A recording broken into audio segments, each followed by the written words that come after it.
আজ 8ই মে আমাদের লাভ অ্যানিভার্সারি। তো 7টা বছর আমরা এইভাবেই পার করলাম।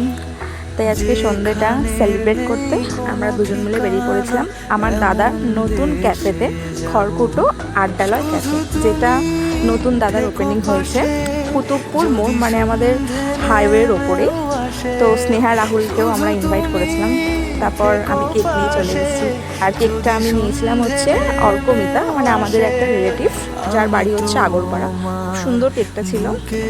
তো এইভাবেই আজকের দিনটা আমরা সেলিব্রেট করলাম কেক কেটে। দেন তারপর আমরা অর্ডার দিয়েছিলাম চিকেন পকোড়া, চলে এসছে, খেয়ে খুব সুন্দর, খুব টেস্টি হয়েছিল। তারপর আমরা অর্ডার দিয়েছিলাম চিলি চিকেন আর ফ্রায়েড রাইস, একটা কম্বো, যেটা আমার বৌদি রান্না করছিল নিজের হাতে, আর দাদা নিয়ে চলে এসছে।